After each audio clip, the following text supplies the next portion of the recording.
We're the Center for Artistic Activism. What did I say? Creative. I do it too sometimes. We do it all the time. Okay. It's good. Center for Creative Activism. No, Artistic Activism. CAA. Center for Artistic Activism. I know this. Take two.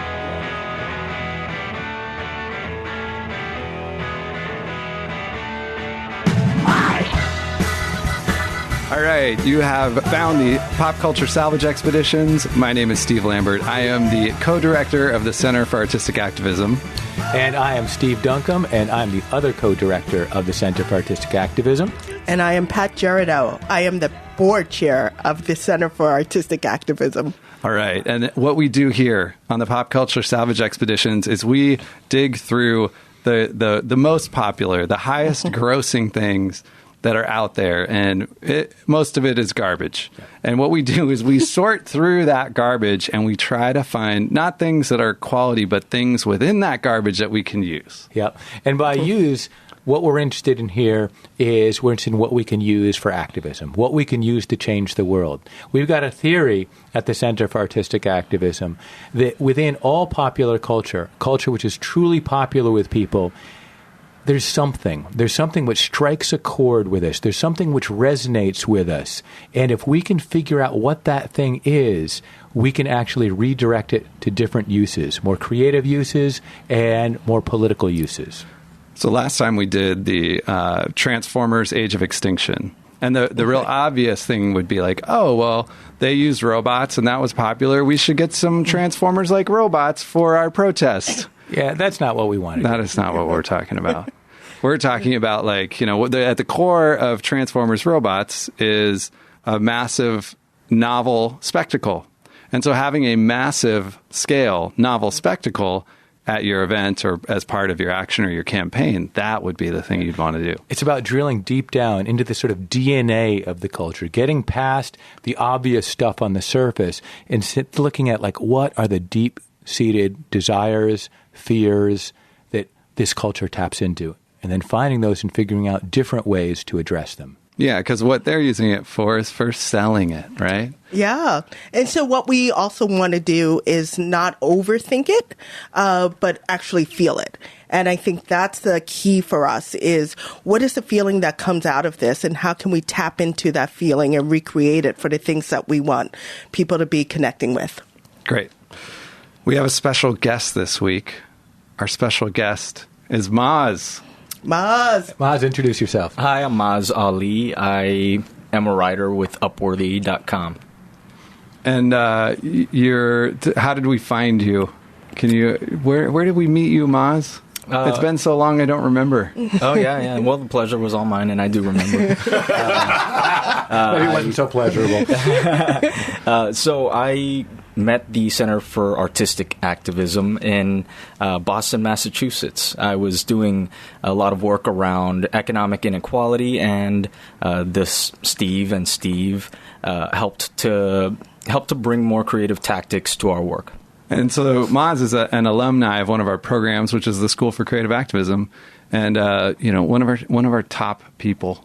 Our top students. Top alumni. Yeah. Alums. Yeah. Exactly. So we're glad to have you here. And Steve. What do we have? What are we doing today? You guys want to know what we're going to do? Yeah, we want to know what we're going to do. What are we in for? All right. Today, we are going to have dinner. It's Friday. It's Friday. Yeah. So okay. It's been a long week. It's been a long week. Yeah. We need to kick back. We need to have dinner. We're going to go to TGI Fridays in Union Square. Yeah. So wait, why are we going to TGI Fridays? Okay. Well, one thing is that there used to be this great vegetarian restaurant on the corner of the east side of Union Square in New York City. Oh, Zen Palette. Yeah, it was really good, right? You've been there? Many times. Yeah, it's closed. It's gone. And TGI Fridays is still there. Wow. TGI Fridays has franchises throughout the country and around the world. We have one of the people that works with us in the Center for Artistic Activism is in Scotland. He's like, oh, yeah, I know TGI Fridays. Yeah. We have that here. And I have a student from Argentina, and she said, oh, yeah, we have these in Buenos Aires, too. So, and the other thing, TGI Fridays started in New York City. Did you Yes, know it that? did. Yeah. Yes, You I know knew that? Yes. TGI Fridays has 900 restaurants in over 60 countries. If you were in Egypt, you could go to TGI Fridays. If you were in El Salvador, you could go to TGI Fridays. If you were in Kyrgyzstan, you could go to TGI Fridays. And if you were in Ukraine, you could go to a TGI Fridays. And let me ask all of us here, have any of us ever been to a TGI Fridays? Twice. Twice. In 1988, and then 2 years ago in an airport in Atlanta. I know that I'd been to one in my hometown probably over 15 or 20 years ago. And I remember my parents, when it opened, I was like, why don't we go to that restaurant? And they said, oh, that's for like single people. And it turns out it was set up as a way for people from around 23 to 37 to be able to meet and get together. And so my parents were onto something. But have you ever been to a TGI Fridays, Maz? Yeah, last time was 2002 in the delightful West Texas city of Lubbock. That was the last time I was there. I had something deep fried, probably. And I was tempted recently, I believe in Manila, to walk into one. I was in the Philippines for a couple of weeks, and some pancit, something a little bit more local, caught my eye. So I didn't have the pleasure. Well, that's my question. Is why does someone go to TGI Fridays in a city like New York City, where just around the corner is every restaurant you can imagine? Probably cheaper, certainly better food. But why do people come to New York City and go to TGI Fridays? From New York City, go to TGI Fridays. So that's one of the things I'm really interested in finding out. I, myself, am a TGI Fridays virgin. Do you know how many locations are in Manhattan? Yeah, I think I saw 11 in Manhattan. In Manhattan alone. Wow. Yeah. So you would think, like I would think there would be one or two, maybe, like Times Square, Union Square, but this is a much more popular restaurant than I had ever imagined. Yeah. So, talking about this is making me a little hungry. Yeah. So Actually, I lost my appetite as soon as you said TGI Friday, so... what we're going to do is leave here, head uptown a little bit, go for a walk, and go to the TGI Fridays in Union Square. All right. You ready? I'm excited. All right, let's go. Let's go. Let's go. Fridays. Thank God. It's Friday. Cheers. Thanks, God. Oh, yeah. That is a delicious Cosmo Rita. I can taste all 5 liquors. Are you ready? Oh, I feel sick. Really? No, I don't feel sick, but I don't feel that good. Yeah, I don't know if that's the point of that food. I'm still buzzed from my drink. Yeah, well, Maz had the Long Island iced tea. What was in that thing? Oh, I had a list here. 5 different liquors. Svedka vodka, Bacardi rum, Bombay gin, triple sec, some nondescript brandy, a trademarked Friday's sweet and sour, a splash of Pepsi, and some lemon. And I tasted every single bit of it. All right, so we're back from TGI Fridays.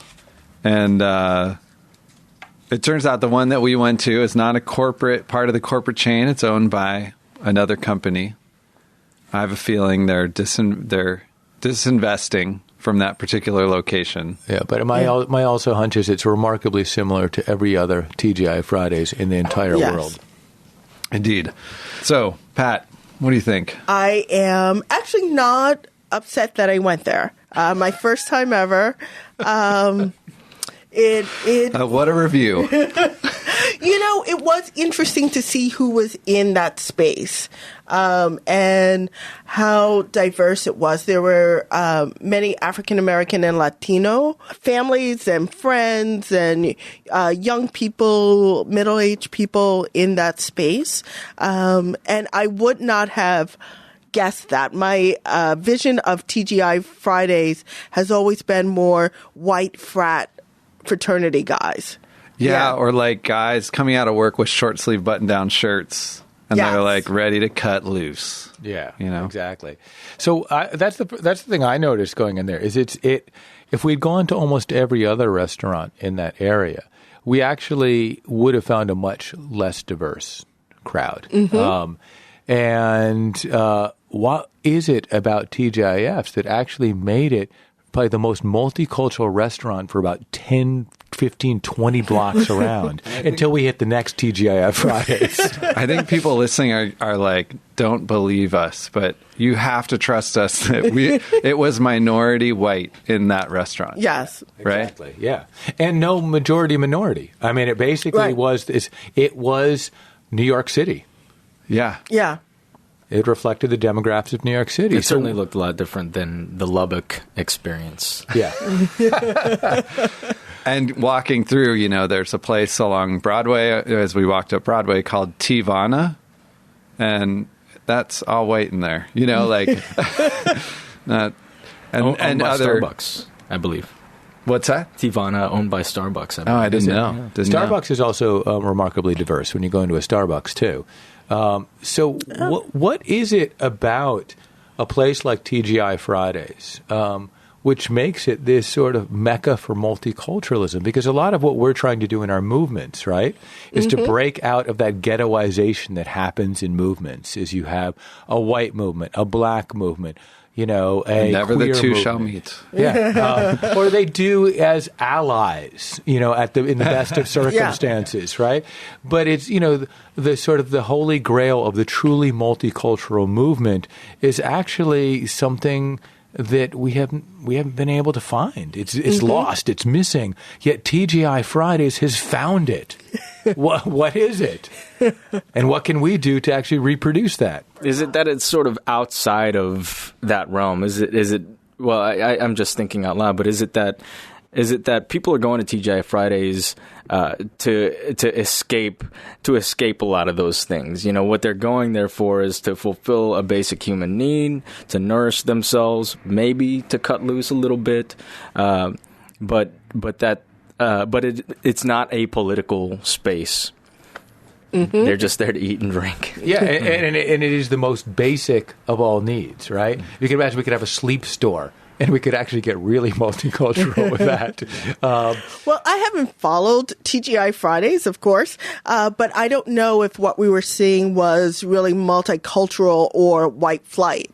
So I don't know what the transition of TGI Fridays is, and if white people are not attracted to that space in masses to go in.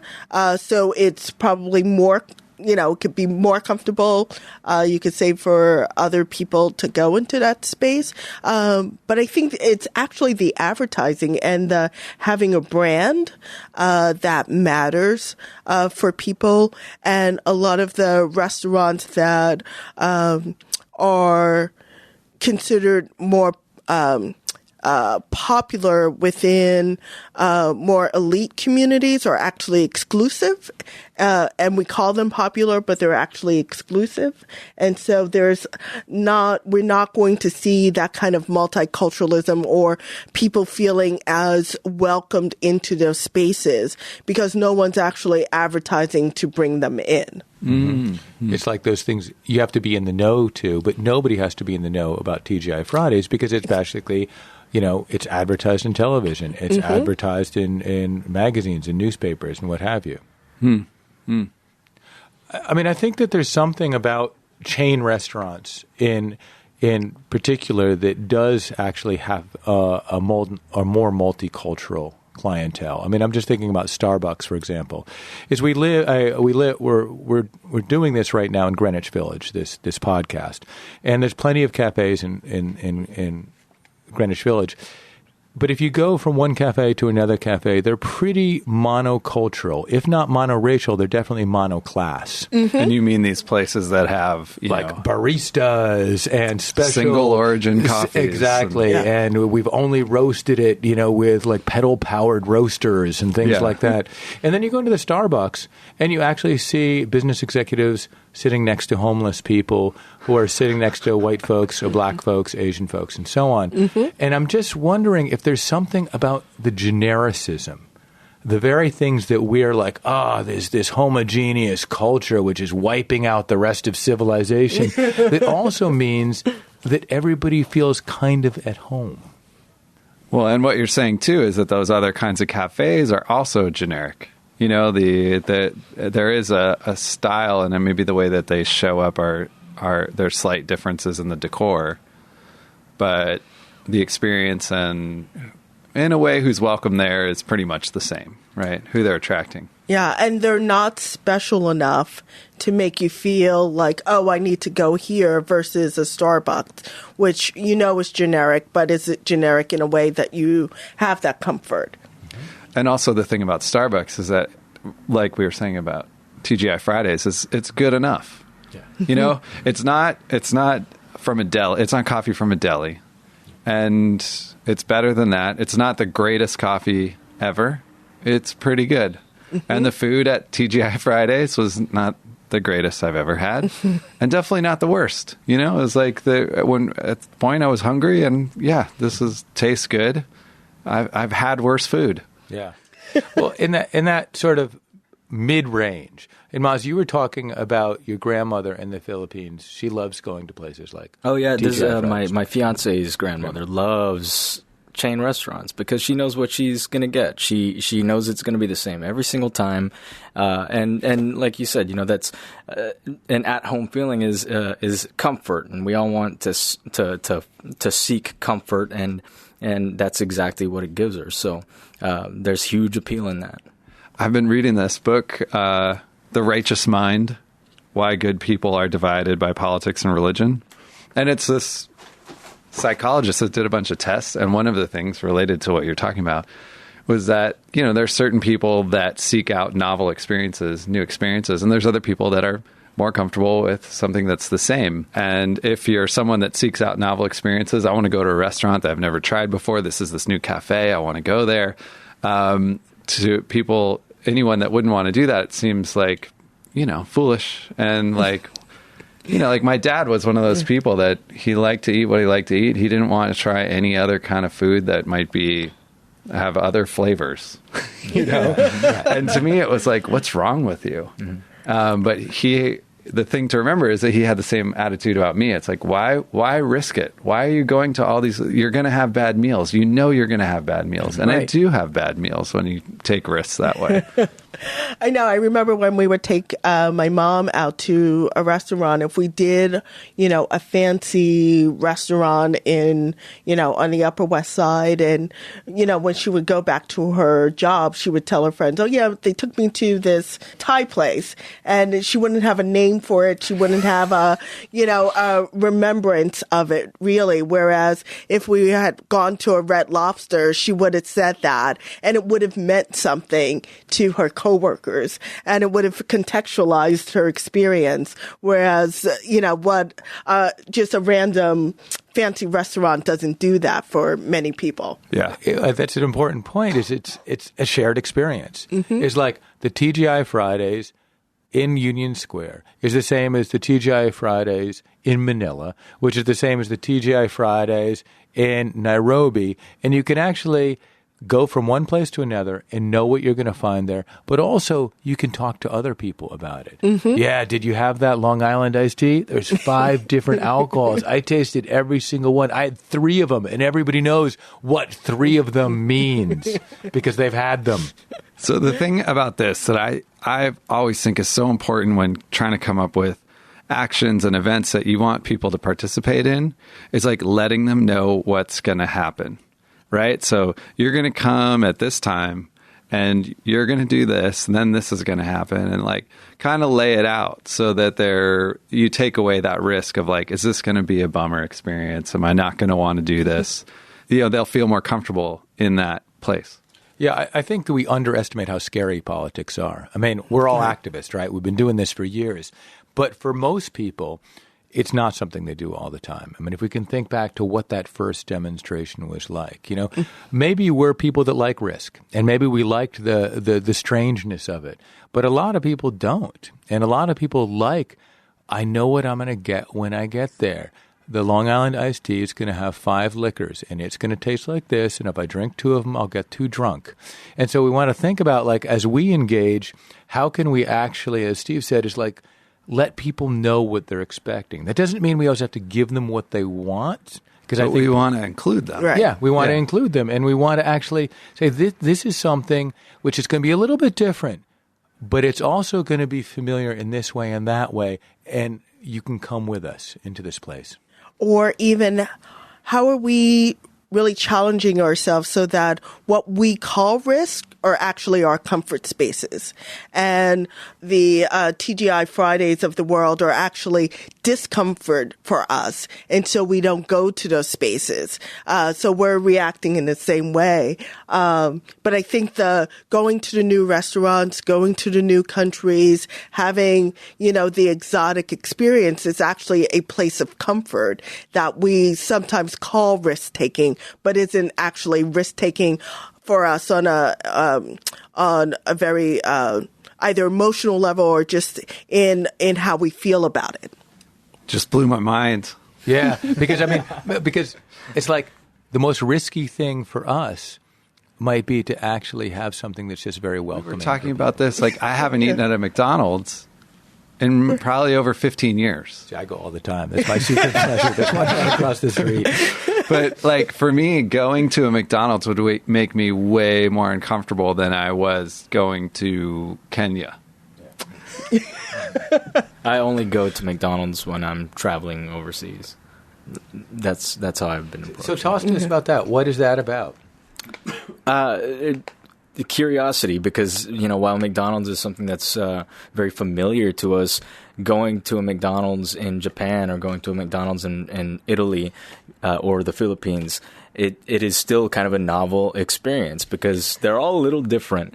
They have spaghetti on the menu in Italy. They have fried chicken on the menu in the Philippines, and beyond that, just sort of taking in the experience, really seeing what it's like for the workers.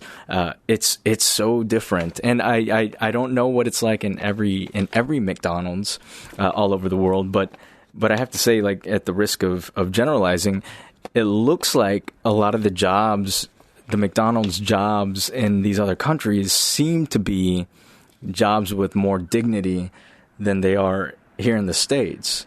And that's something that's always really struck me, and that's why I go. It's just to see what it's like. And if people want to send you emails and argue with you, is there an address that they can? But I think what Maz is saying is something to think about, because it's about the slight variations. Like, it's about that balance between the familiarity and the slightness, the slight difference that's going to actually make this new and novel.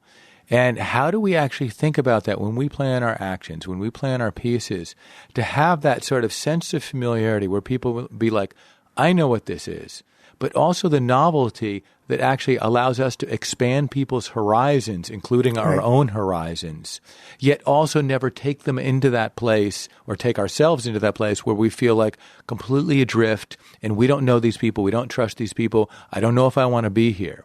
You're at a party where you don't know anyone. Standing in the corner. Yeah. Exactly. Yeah, I noticed from the outside in, right? Like, there's big windows and you can see what's inside, right? So, like, before it, there's no risk, like, about I'm going to go in there and not like it, right? Right. And then it's going to be really awkward for me to kind of leave again. There's big glass windows and a glass rotating door. And you walk in, and then there's the thing that is at a lot of these chain restaurants, a podium. Please wait to be seated, right? So there's a sign with instructions for you as soon as you walk in. And then there's a person that comes and greets you. And they say, how many are in your party? Would you like to wait for happy hour? Or do you want to go to the restaurant part? And we said, we don't want to wait, right? So, I mean, even they're giving you options. Do you want to wait or do you want to do something now? And then they take care of you. Like, from that point on, in a restaurant, you expect that kind of service and a host. And the reason that we want that and we get upset when we don't have it or it comes in under the bar is because we want to be treated and led through the experience. And when we're not, we feel uncomfortable because we're like, well, where's our food? Where's the menus? I wanted water, and like, how do I get it? well, what would a protest look like that had transparent windows, that had a menu, that had a host or hostess who would greet you and take you on an experience? Well, really basic, like on the flyer, a start and end time. Right, exactly. Because what's the most frustrating thing about the restaurant, which happened tonight, which is like we wanted it to end, but our waiter was so overbooked because they'd given him so many tables that we couldn't end it when we wanted to end it. And we're like, oh, man, dude, let's get this going, okay? We got things to do. We got podcasts to make. We're working. Well, there's also the question of abundance, right, which we saw in the menu, and all the choices that are available to people so that you can enter at any point. You can enter with with the potato skins. You can enter with with the sizzling chicken. You can enter with Cosmo Rita. 3 pages of drinks on this menu. So I think that kind of abundance and opportunities for multiple entree points is key to how we should be thinking about our movements and how to gain access. Yeah, I don't like seafood. But you know what? The steak's going to work for me, right? And if you think about so many of our protests and so many of our sort of actions that we do, we presume the same consumer, the same restaurant patron. The same mid-20s person that is up for doing it for several hours and ready to fight, Exactly. And just to think about, actually, no, people have all sorts of preferences, all places they want to go in. I mean, one of the things I think that was pretty successful about, say, Occupy Wall Street in its first days was there was lots of entry points into it, Yeah. You could feel like you were part of the occupation, even if you could only go there during your lunch hour. Right. Later, it hardened into, how heavy are you? How many days have you stayed out here and slept and so on and so forth? But at the beginning was this sort of openness because it was exactly as you said. There was different options. I'm going to go help in the kitchen, or I'm going to go hang out with the drummers, or I'm going to go listen to the person who's doing this sort of class over there. Lots of places, lots of ways for me to engage. And if I didn't want to talk to you guys, I could watch TV. Exactly. Right? So there were like TVs everywhere. Not that that's what we need to do, right? Because the point isn't to take these concepts and translate them directly. But there were a lot of different ways to participate, engage, whatever you want to say, in the restaurant. But at a point, do you think that leads to that abundance, that all of those choices, all of those pages of food, or all of the messages that we might be hearing at the demonstrations, do you think that sometimes leads to a little bit of paralysis? Yeah, I mean, sometimes I just want to go into a restaurant and they're like, we make burgers here, like Shake Shack. If we went to Shake Shack, there's this burger, there's that burger, there's this burger, there's this hot dog, that hot dog. That's it. Oh, we got cheese fries. Yeah. Do you have coffee? No. Well, also Shake Shack can get away with that because they do really good burgers, right? Yeah. And so I think if you limit your choices, you have to do it really well. Yes. Mm-hmm. I went into Shake Shack and asked for a ham panini and a mango smoothie. And the guy looked at me for a second and then just started cracking up. But one thing, the way that they managed that on the menu was that there were little things that were marked fave, F-A-V. Yes. That were favorites. And so if you were overwhelmed, which I was, which was like, I'm just ordering favorites, right? And that's what we did. Yeah. We got the sizzling chicken and shrimp, and it was awesome. Well, not really, but it was a favorite. The other thing is there was pictures. We didn't order anything that didn't have a picture. That's true. Because, if you can't figure out what the description is, well, here's another sort of language we can use to describe it for you.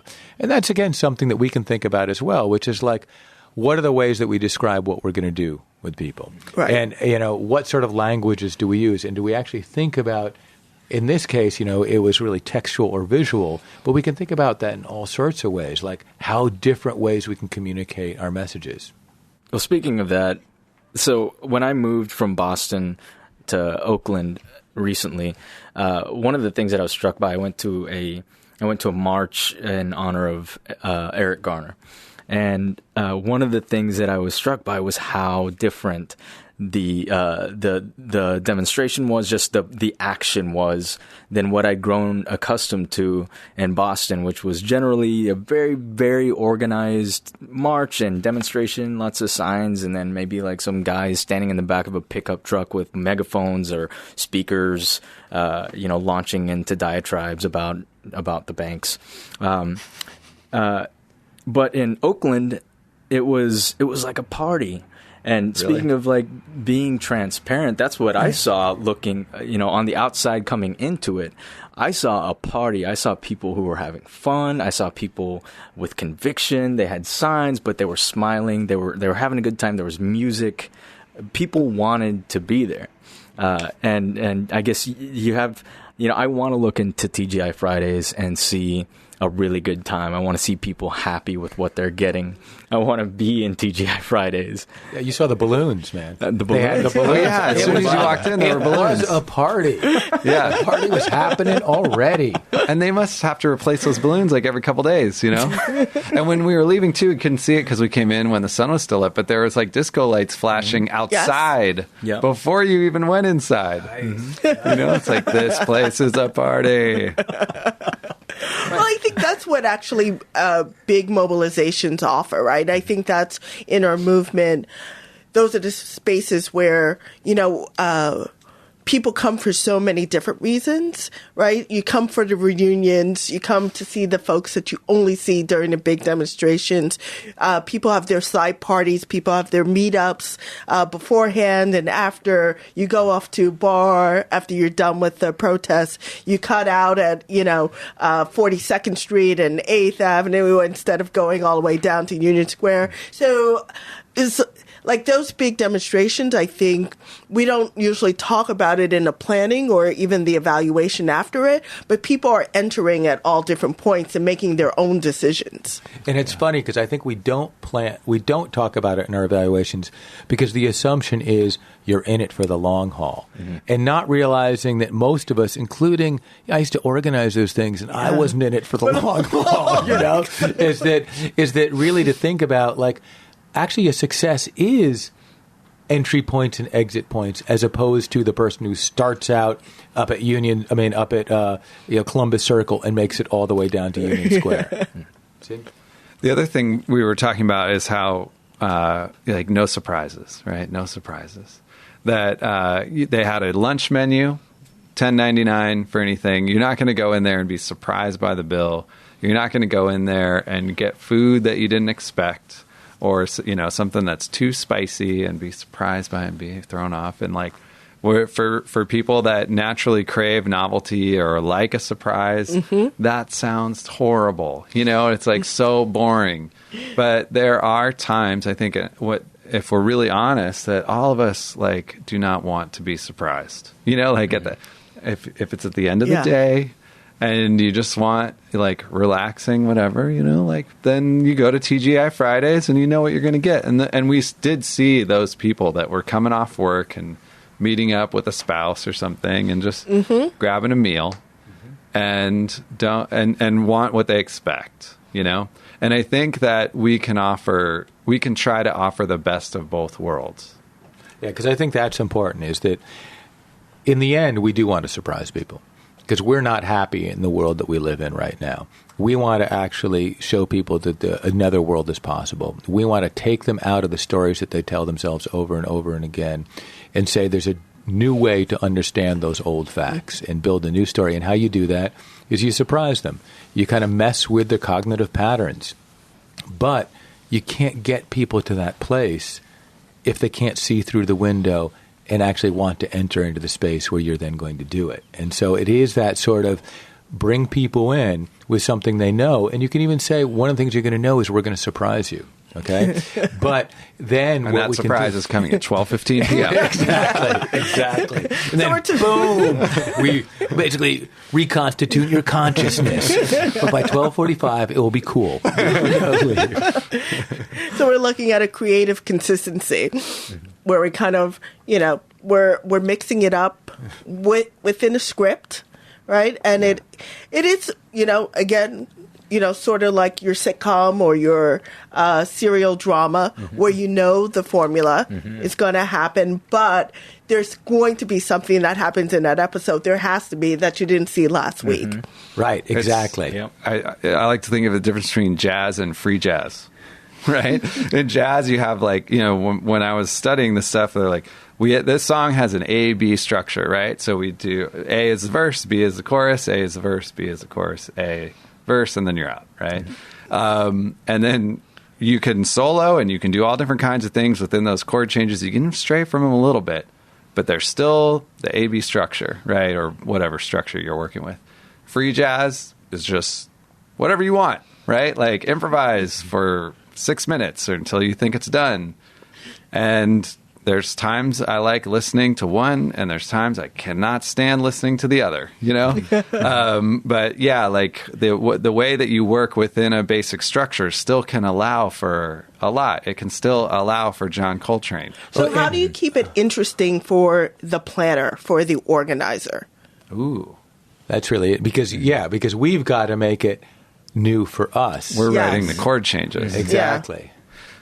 I always think of it as writing rules to a game, right? You're the person who authors basketball. And I say, there's a ball this big. These are the ends of the goals, like the baskets have to be this height. There's 4 quarters, and then within that structure, all kinds of amazing things can happen. Mm-hmm. Yeah, you could even argue that creativity happens best within constraints.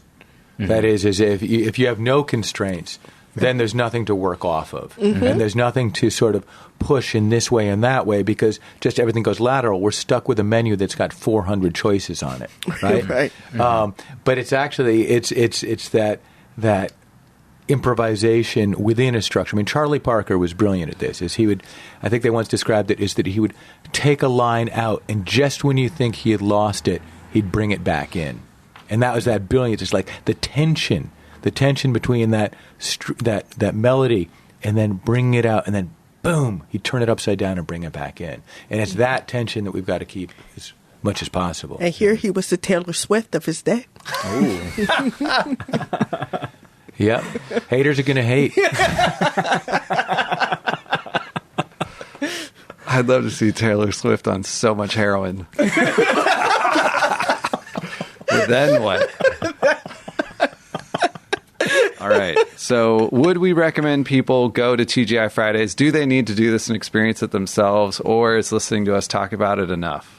No, I wouldn't recommend it. I would go to TGI Fridays, but I don't think listening to us is enough. I think the whole point here is actually going out and doing this sort of field work yourself, is getting out there in the world, going to places which are popular, and trying to figure out what do people find in these, and then trying to figure out, well, how can we take some of those principles and apply it to the work that we do? Mm-hmm. Yeah, I would agree with that. And I would say, like Maz was talking before about McDonald's when he travels, I will walk into a McDonald's. I won't eat there, but I am interested, right? I'm interested in who goes to Paris and goes to the McDonald's. That I find is interesting. And I love to see both the setup, how people are working in a space, how people are interacting with each other in those spaces, what's on the menu, but I don't have to partake in it. I would say to do that in a TGI, just to go in, walk in, get the atmosphere, use the spend bathroom. some time, spend some time at the bar. You likely won't be served for the first 10 minutes you sit there anyway. So, if at all. We were talking about this before, but I have a credit union, and all the credit union ATMs in New York, like most of them are in McDonald's. It's a long story about why, but they are. And so when I lived here, I was in a McDonald's once or twice a week. Didn't eat there, but like just to walk in and be like, oh, okay, this is another part of the world that I often do not need to or come across. And it was just good to walk in and see like, okay, this is happening here. Got it. Like I can withdraw my money and now I'm going to go. Yeah, because I think activists, we ghettoize ourselves. We surround ourselves. White tower ourselves. White tower. White Castle. Yeah. That's something else. And it's it's good to break out of our safe zones. Even when, as you said, Pat, our safe zones seem really risky. They're safe because they're risky, and we need to see what other people are doing if we're ever going to be able to relate to people. Yeah. So last time I asked you guys if you had some new pop culture thing you had discovered that you wanted to share. This time I'm going to open it up a little bit. Do you guys just have anything from the last month that you are excited about that you've come across? I'll start. It's the next week's Empire finale. I'm all about this show. I'm also within a context of just, incredible television that's on right now and the diversity of television that is on right now. And Empire it's everything to me right now. So why, I haven't seen it. This is the first season. First season, yeah. Okay, so I probably could, within a few months, watch them all on Netflix or Hulu. I can watch it now. Why should I start? Why should you start? Because I'll probably get hooked, right? So this is I'm going to be committing 10 hours. Why should I start? You should start not only because it's popular, it's just exploded on television.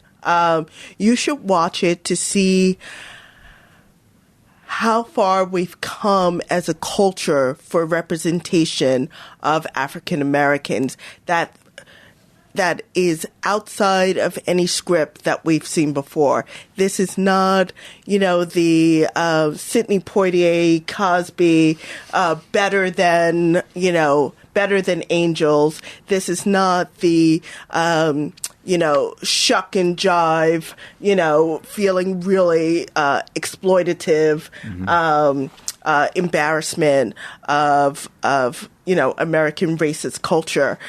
This is complexity. This is a family. This is over-the-top drama. This is chemistry. And what we're seeing in terms of television on a lot of different shows, not just this one, but sexuality of people of color on television without being exploitative. I think it's groundbreaking. Cool. Just some reasons. Maz, you got something? Wow. I've never been one to follow pop culture really closely. I watch more stuff like Black Mirror on Netflix. Yeah. You guys know what I'm talking about. It's popular. We know about it. Oh, okay. See, you're more popular than you think. So you're into Black Mirror. I like Black Mirror. Yeah. So can you?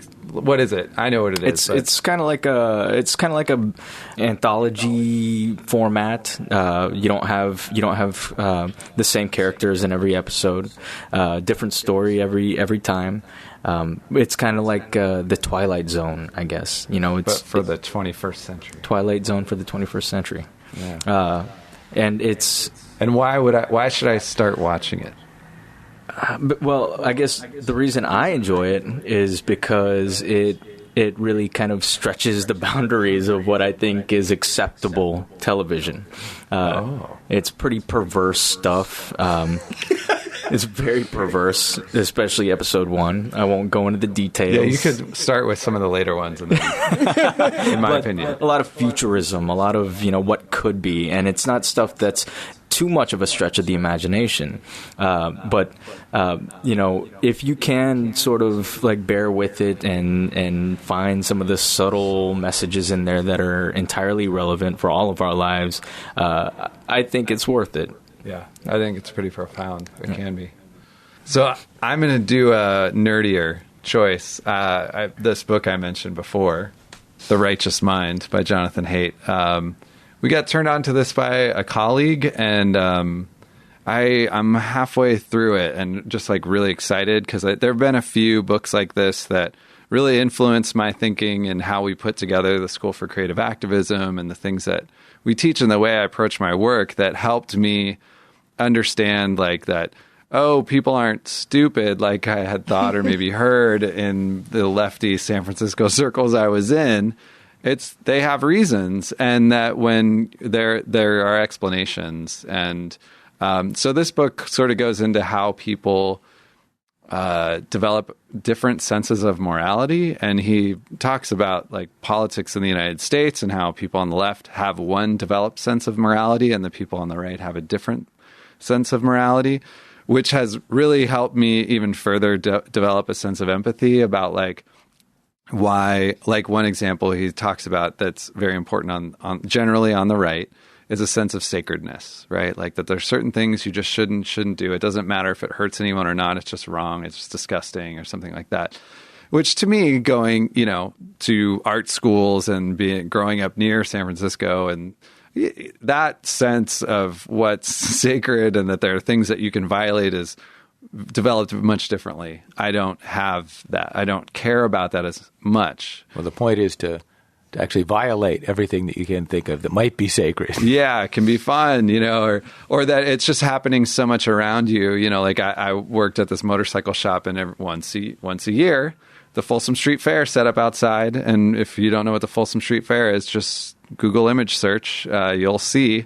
It's pretty intense, but that's in a way normalized, And anyway, so understanding that was different, and that the people that don't have that aren't just foolish or uneducated. They just have developed a different sense of morality, and that's something, again, kind of like what we're talking about here, that you can work with and you can talk about, or it enables you to speak to that and understand it. And so anyway, the book is called The Righteous Mind by Jonathan Haidt. And I've just found it really fascinating and enlightening. I'm going to talk about something that's not really about pop culture at all, but just something that's been happening in conversations I've had with people.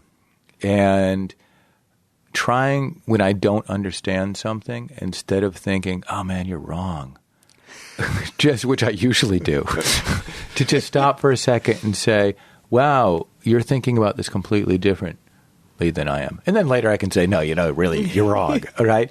But to try to wrap my head around the fact that there's actually different valid ways to look at any one thing. And that one of the things that happens to us, I think, Tom, is we get stuck in this, that there's one way to look at it, and to try to stop myself and experiment. And then later I can decide I'm never going to go to TGI Fridays again. Right? But at least to experiment of what it's like to sort of wrap my head around a different way of thinking about things. Yeah. One of the things the guy talks about in this book is kind of that, right? Like when you're talking about someone else and they don't agree with you or they have a different kind of moral sense. And he said, that's fine. People are different and that's what makes the world go around or whatever. But the problem happens is when we say, like, you think about this totally different than me. You're evil. And like that's when all kinds of bad stuff happens. Exactly. That's true. One of the best lines I heard this week was someone who was talking about the Pope's upcoming visit in September and admonishing progressives for glomming on to the Pope in ways that he wanted to challenge us that are unprincipled, and saying that there is something about what the Pope is saying that we can't just cherry pick and then dismiss the rest of it that we disagree with. That we finally have a, world figure who's saying some of the things that we've always wanted a world figure to say in a very, supportive way, but really pushing in on that. The Pope is not liberal. The Pope is not conservative. The Pope is Catholic. And what does that mean? And how are you going to engage in a deeper level besides just putting him into the spectrum? Mm-hmm. And trying to understand that there's an entirely different spectrum from which he's operating. Exactly. Right. It's not ours. Well, I think that's what we try to do here at the Pop Culture Salvage Expedition. We try to actually go to places which we actually just don't understand and try to get into those places and try to figure out the logic by which they operate. And so we can figure out how we can take some of those logics to expand our way of doing what we do and perhaps to make our way of doing what we do more open, more acceptable, and perhaps like more attractive to other people as well. Yeah, so to all the folks that are listening to this, as you are planning your campaigns and your actions and your events, we hope this is helpful, and we'll be back next month. All right. Bye. Bye. Bye.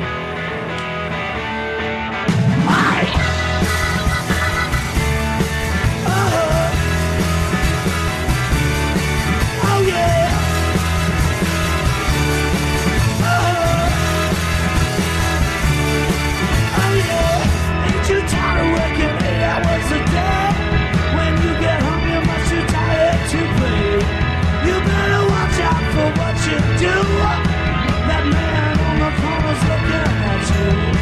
The big guys do what they want to, making laws to control you. I'm a man, you better set me free. Someone up there better stick up for me, yeah.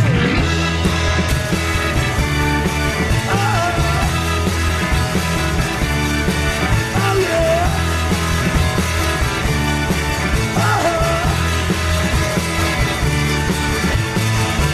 Don't you think that the millions are getting tired of being governed by so few? They send you out to fight the war while they stay home to control you. The big guys do what they want to, making laws to control you. I'm a man, you better set me free. Someone up there better step up for me, yeah.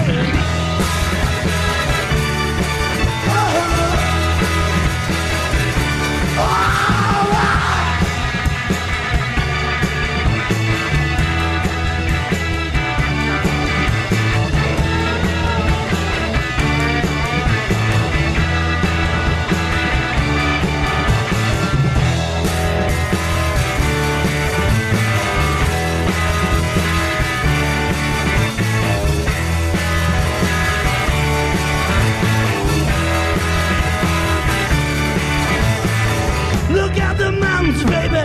Look at the trees. Look at the birds up in the sky. Ain't they free? Look at the fishes in the deep blue sea.